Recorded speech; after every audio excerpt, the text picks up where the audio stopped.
grandmother and granddad would make homemade ice cream. And there's this like wood bucket, and you have to crank it for hours. And there's salt and ice in the bucket. And she made peach ice cream and butter pecan. And in the summer, we would eat homemade ice cream and watermelon on the picnic table outside. And they had a dog that looked like Lassie. This is a part of the inspiration mine, I believe. And if I'm not absolutely certain, but I'm pretty sure that the Inspiration Hospital where my father was born used to be up here, but now the mine has taken that land. And there was an upper Inspiration, and that was the more important people, employees of the mines, and that's where my father was born. And then lower Inspiration was where the lowlier workers lived.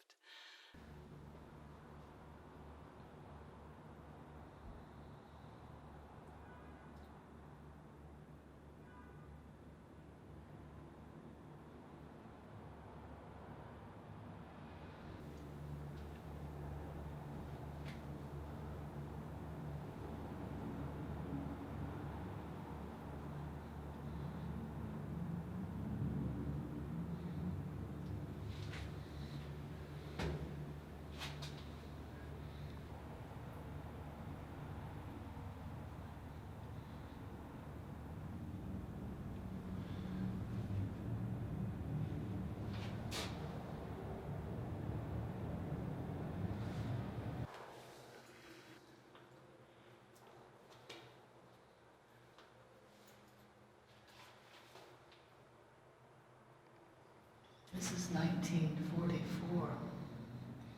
Bob Dorme.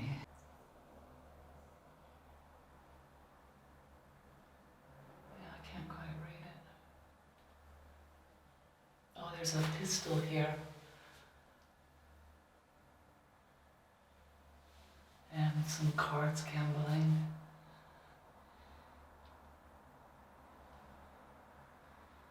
And I think a whip or something. I don't know.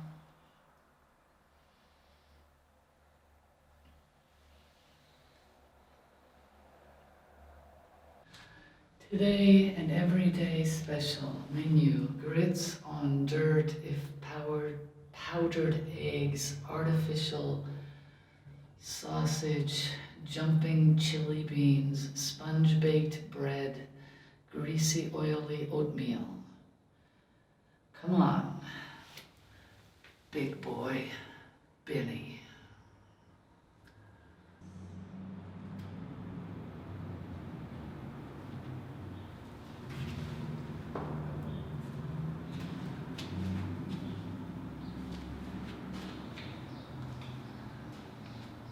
He said he didn't do it.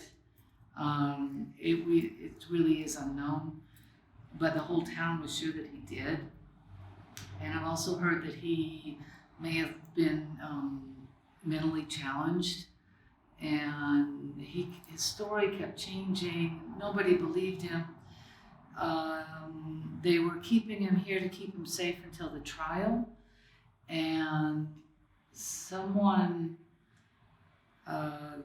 went into the courthouse, and they don't know who, at 4 a.m, and through that window they shot him in his sleep. So this building right here, the Cobra Valley Republican Club headquarters, he owns that building.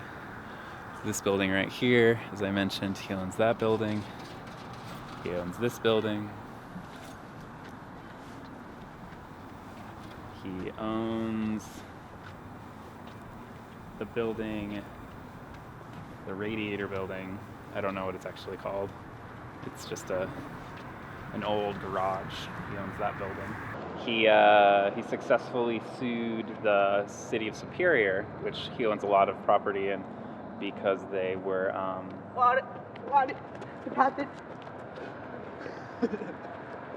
he successfully sued the city of Superior because he could prove that the code enforcement done by the city was actually targeting him. Every once in a while there's a rumor that goes around that he's passed away, and everybody spreads that rumor eagerly because in areas that he owns a lot of property, he's seen as a barrier to progress and a barrier to development.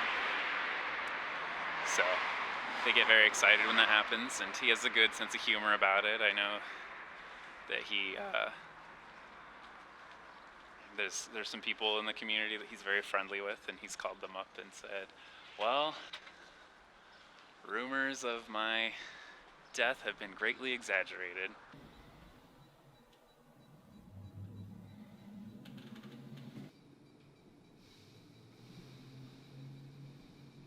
That's pretty hot. What's that? I said, that's pretty hot to make it flash. Yeah. Cool. But it's just, oh, now it's going taller.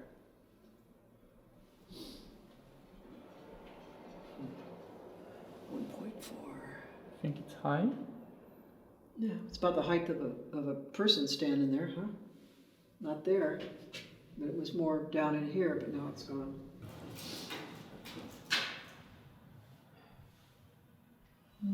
Yeah, there it is.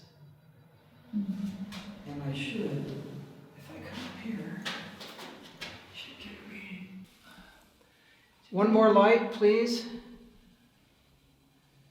I've never actually seen a red. Maybe you could just do it quickly for us. Just a flash. I know it takes a lot of energy. Just one, please. Come on. I know you can do it. And then it's...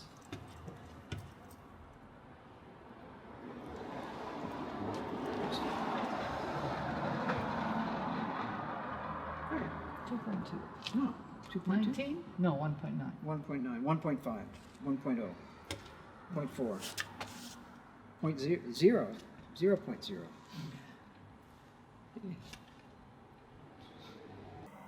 They had said that he tried to commit suicide using the shotgun, but it's very difficult to attempt suicide with a shotgun point blank and not finish the job.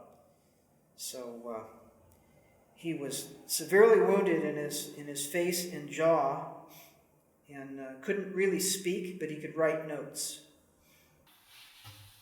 All right. Okay, thank you. Good night. Thank you, guys. Enjoyed visiting.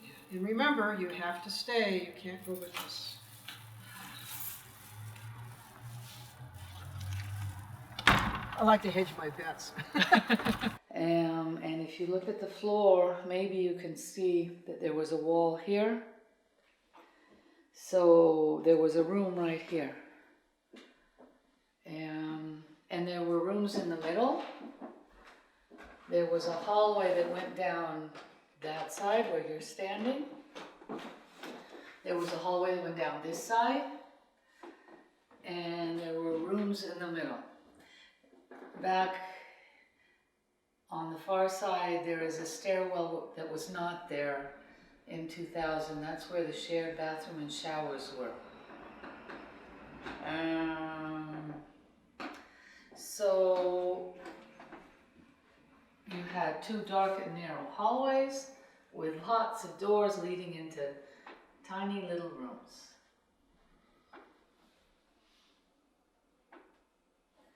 And it's nighttime now, so you can't see, but over your head there are two skylights that are original. So for the rooms in the middle, that was their only natural light, except for there were little windows above the doors, transom windows.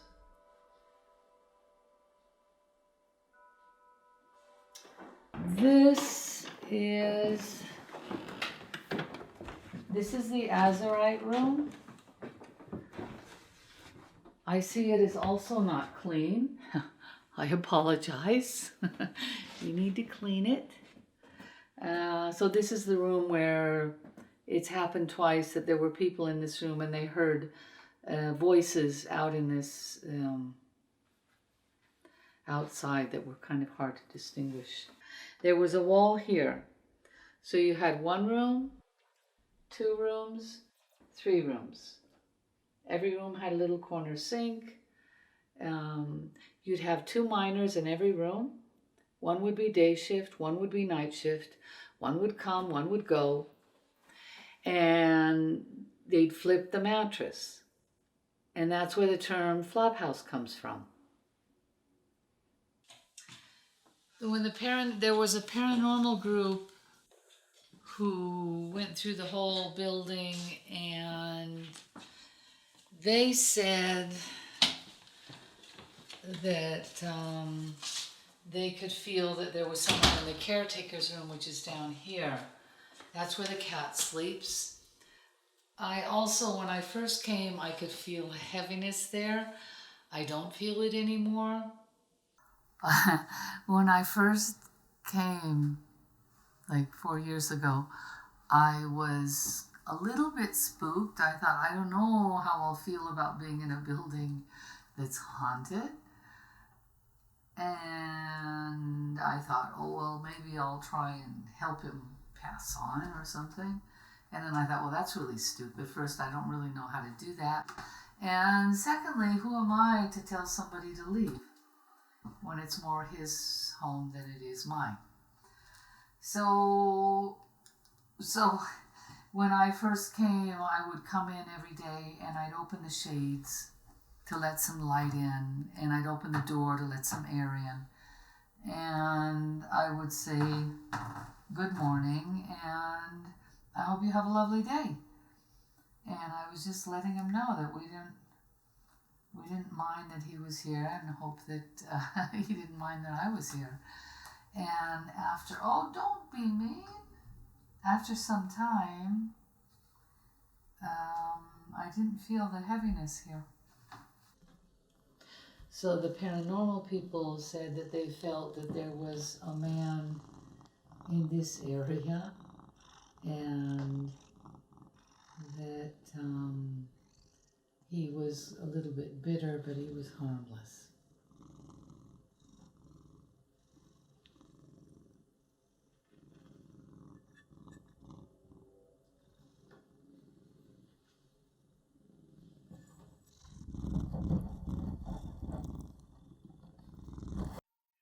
Thirdly, I give to my son, William Renfro, the tract of land whereon I now live, to be his after the death of my wife Jenny, all the above Negroes, except a girl called Lucinda, and half my sheep to him and his heirs forever.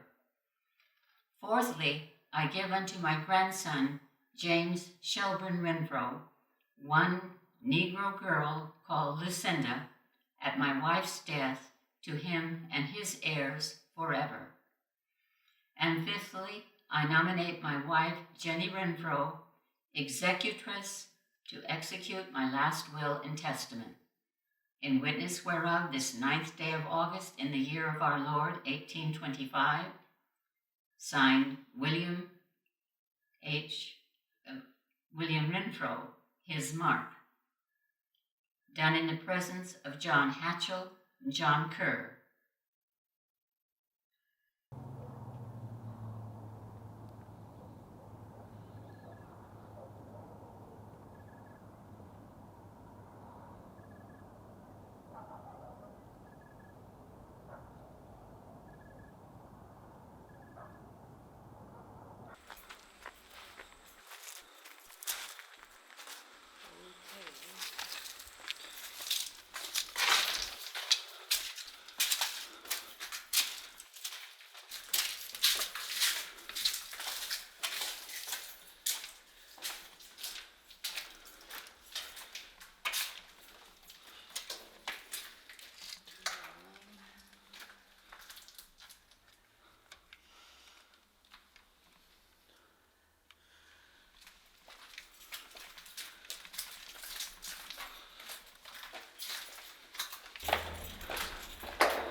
us. We're like under a building. So this could be a part of the original tunnels.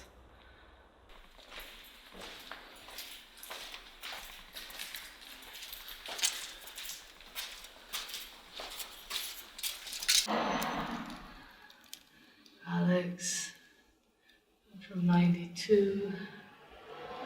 Just names.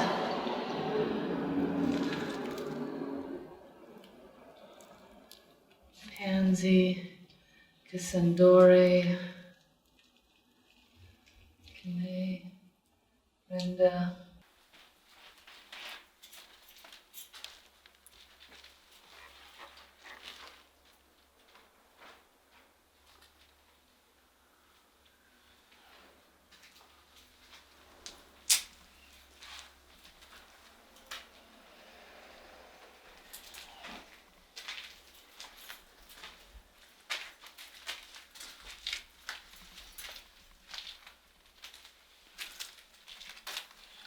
Don't light it directly.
I think I'll let you go and see if there's an exit note. Is that okay? Yeah. And then I'll come over here.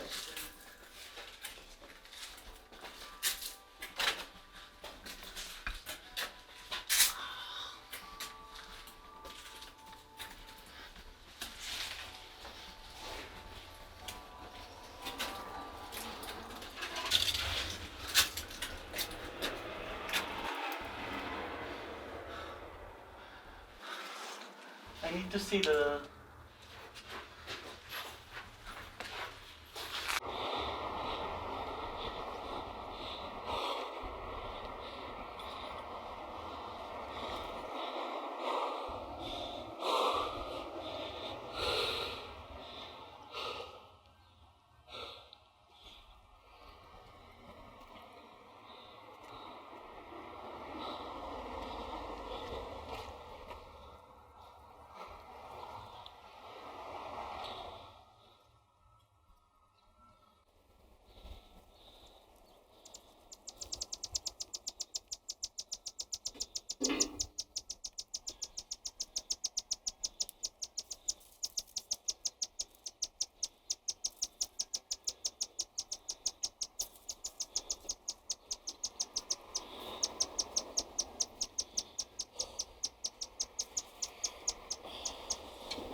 This is where the Dominion Hotel was that burned down.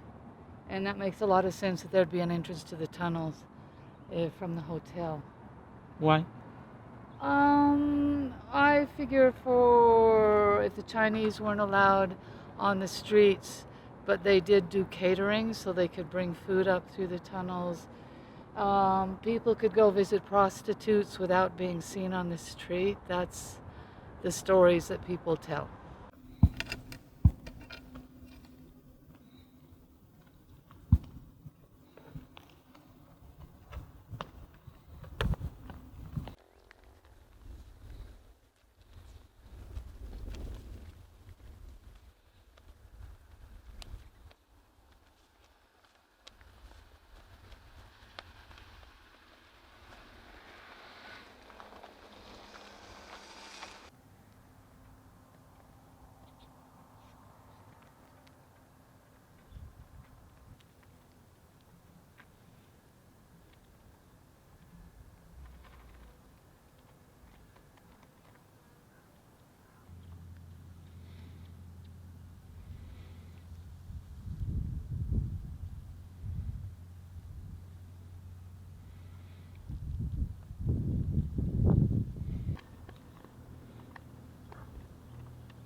And it's supposed to be Fannie, Fannie, like it is on that side, but they forgot the A, so it's Fnnie.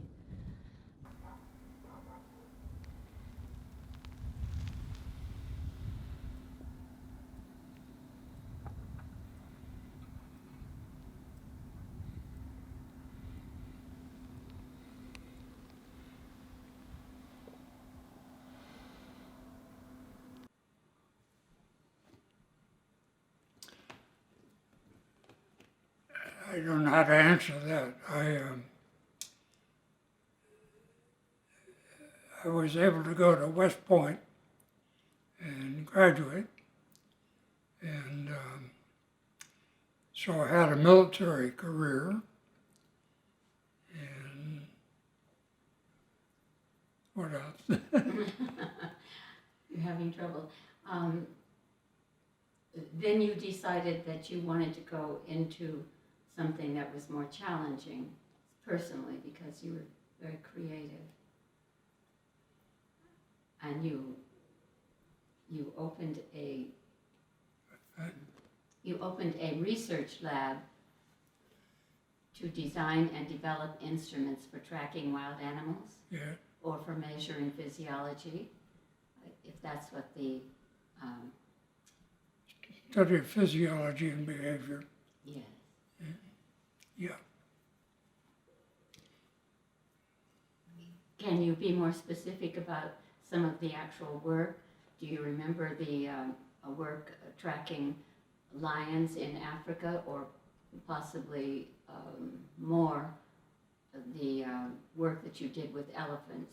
You were the first to put a tracking device, Tracking collars. on both elephants and lions.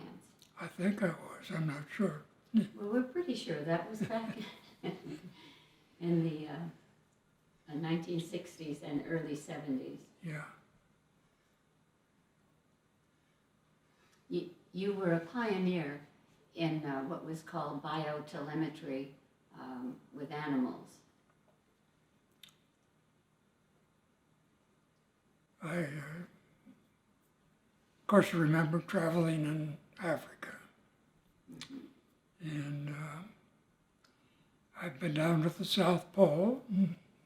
And that was for work with penguins?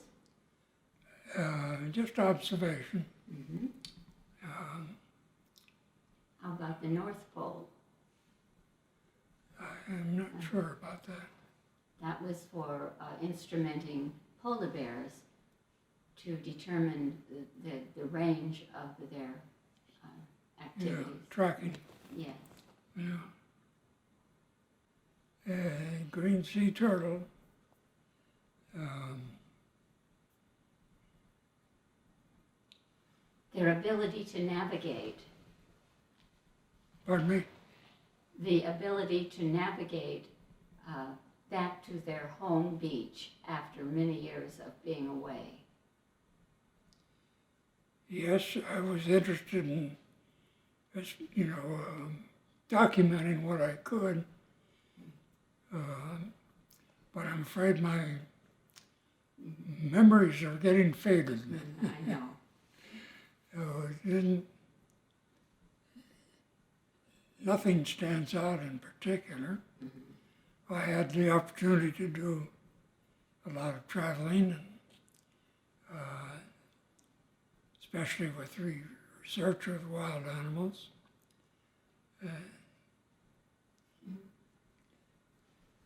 You did a lot, but I'm afraid it's just a foggy memory now. Yep, foggy memory.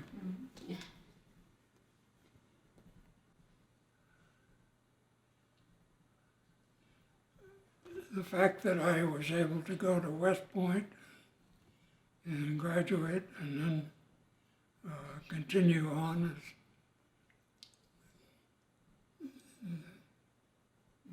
whatever seemed to be interesting.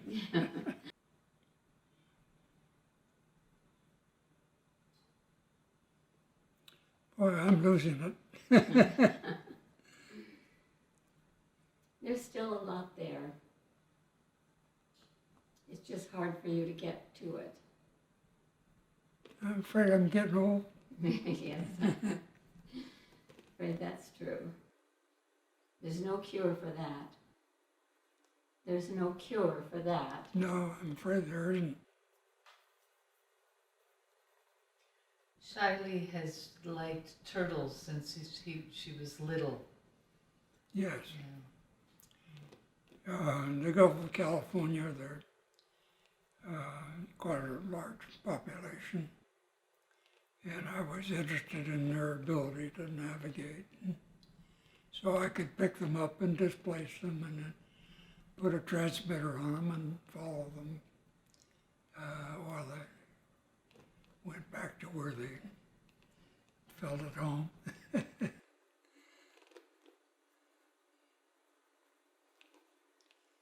Yeah, this is difficult recalling memories now, isn't it? First time I've ever noticed that. Yeah.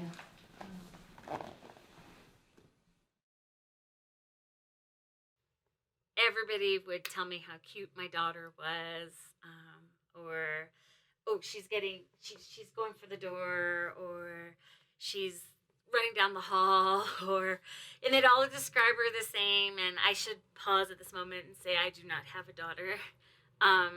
So whatever they saw with me, they all described her the same, about this high, long dark hair, always in a white dress, just happy, giggly, bouncing, and always around me. There was so many things that just were not fair back in the day that would have happened in this building, whether it was, you could name anything, whether it was blamed on someone just because of their color or their race, or versus somebody else, the good old boy, you just got away with it and justice wasn't served. So you got to hope that there's enough good things that happened in this building to outweigh the things that that absolutely were not good and were not fair that happened in this building. So, and we know that from the jail. I think a lot of the things that people pick up, the ghost hunters and the paranormal researchers pick up in the jail, aren't the happy. They're more of sad, like things that are, they want to be heard, like they want to, over and over it seems like people say, oh, they just want to share their story and tell their side of the story because nope, they didn't, it wasn't gotten right in the first place, kind of thing. His laugh is infectious. It was like a little kid giggly laugh. Kip had a way, he would go over to the law office and put sticky, like he didn't have any time, but he would rig everything. So he put sticky notes under the phone handles.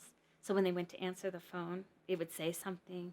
Or he did, like, I find these everywhere. I've left this one here. but they're everywhere. Everywhere. And he took the time to put it on this wire so it would pop out. But these are in books. They're just the other day at the depot, I was moving the music, and a note to Jonelle fell out.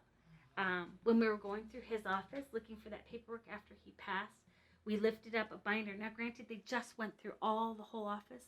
We lifted up a binder, and an envelope fell out, and it was addressed to me, and it was sealed. And it was Janet's son, and I were standing there, and I was like, what do I do? He's like, well, you open it. And, sorry, it was so sweet. You open it, and it said, I love you today and forever. And it was just like one of those, like, asshole. Sorry. But it was sweet. You know, there's no way in the heck that it'd still be in the desk. Like, why didn't he ever give it to you, you know? But that kind of stuff keeps happening, and people, like, fucker. You know, that he is still kind of, I'm gonna get you, you know, still. Yeah, that's so. good. Has your mom seen this place yet? No. Oh. Yeah, I thought that she'd been here with your I mother. thought she had too. But either she forgot or... She probably hasn't. What's the best way in? Anywhere? Probably right here. Okay. We just have this trench because we're going to bury irrigation lines.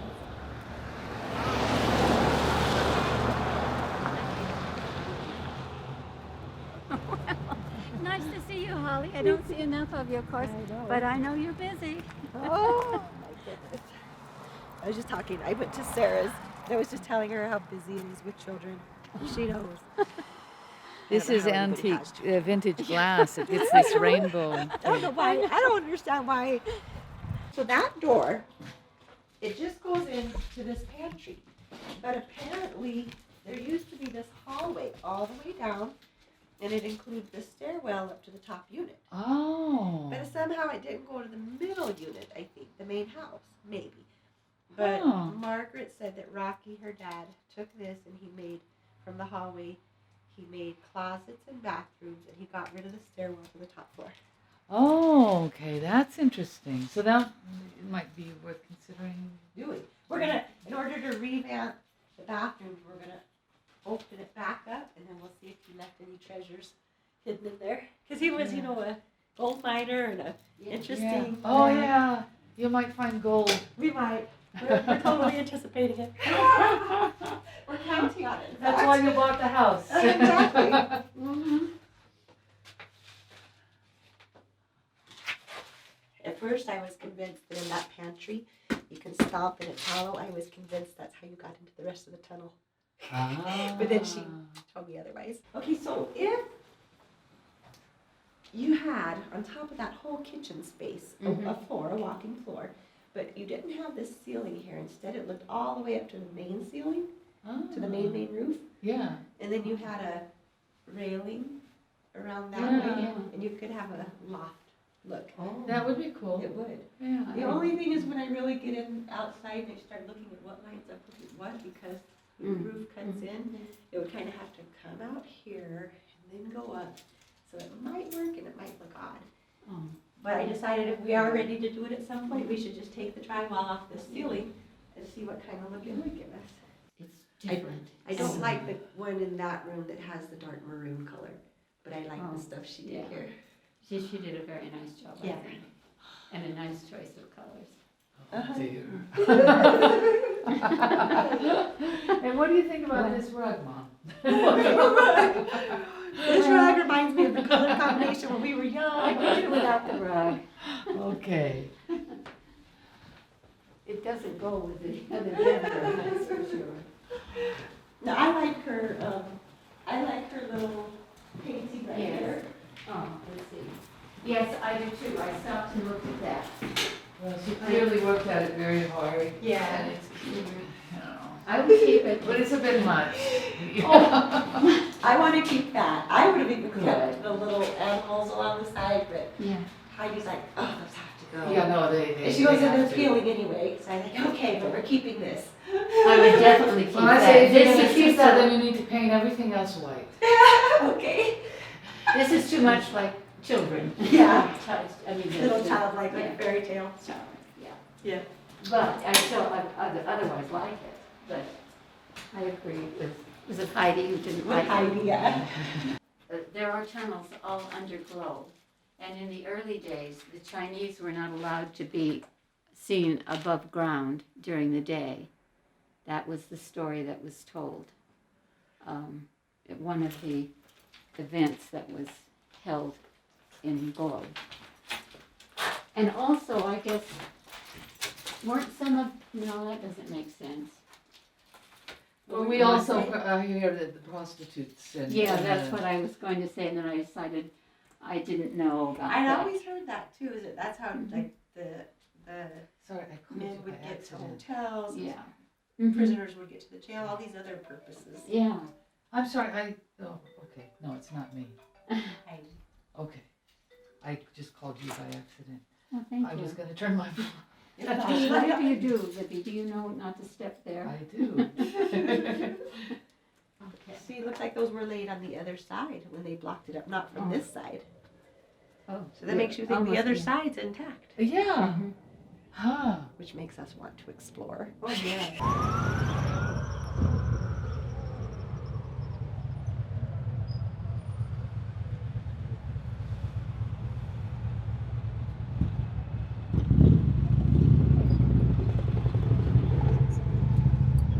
Before my time,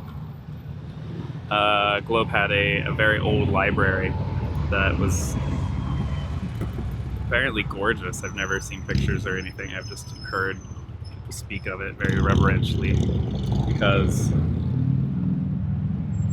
it was just full of handmade wood paneling and very thoughtfully crafted bookcases and desks, and it was just apparently a really gorgeous building with a really gorgeous interior. And there was actually a movement in the 50s and the 60s to get it torn down and replaced with another building. But eventually it caught on fire, unfortunately, like everything else, or a lot of our old buildings.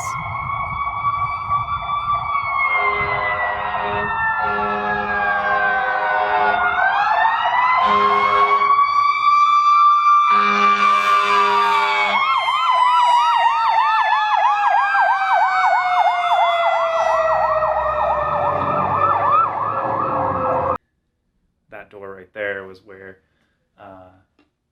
prisoners would come, and they would go through that door that's been blocked off and is now stage area to actually face trial.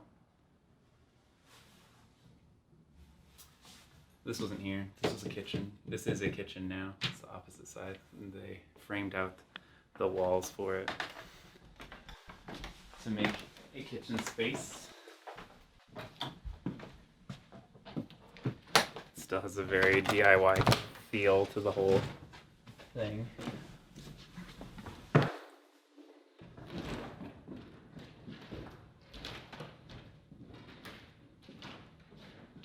The jail actually was operational until 1980, which is kind of shocking when you see the state of it.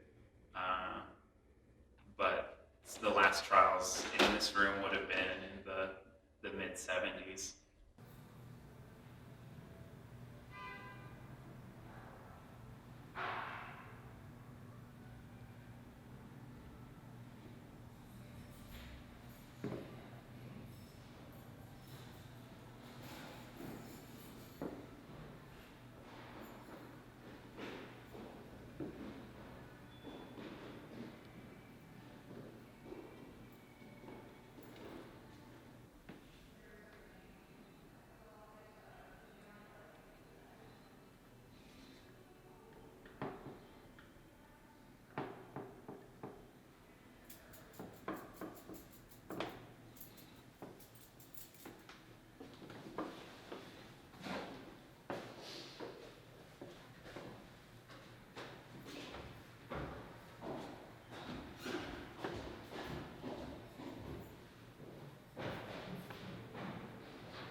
Come on, Mom. You want me to go over there?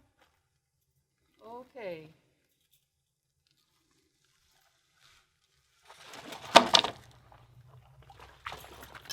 I need some help.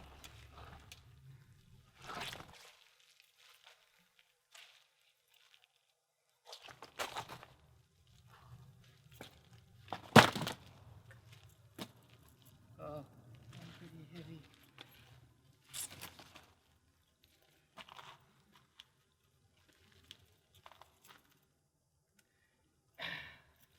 You'll be sorry if I break a leg.